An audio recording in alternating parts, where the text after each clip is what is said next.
ప్రజా సంఘాల ఐక్య వేదిక అల్లూరు జిల్లా పాడేరుపట్నం సెంటెన్స్ స్కూల్లో నిన్న మరి ఒక ఘటన వెలుగులోకి రావడం జరిగింది.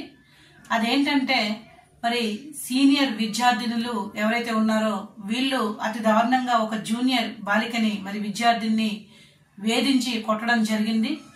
విషయం ఏంటంటే మరి వీళ్ళు చేస్తున్నటువంటి కొన్ని అసాంఘిక కార్యక్రమాలు, స్మోక్ కావచ్చు, అలాగే కొన్ని కార్యక్రమాలు మరి సీనియర్ విద్యార్థులు చేయడం, అవన్నీ కూడా ఈ పాప చూడడం, మరి ఇవి ఏవైతే ఉన్నాయో యాజమాన్యం చెప్తుందన్న భయంతో చాలా దారుణంగా కొట్టడం జరిగింది.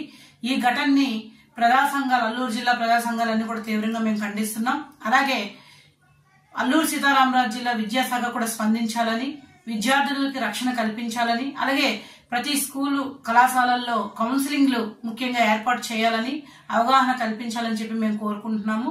అలాగే మరీ ముఖ్యంగా ఇవాళ అత్యధికమైనటువంటి ఫీజులు వసూలు చేస్తూ మరి స్కూళ్ళను, ప్రైవేటు మరి స్కూలు నడుపుతున్నటువంటి యాజమాన్యాలు కూడా ఇటువంటి ఘటనలకు బాధ్యత వహించాలి.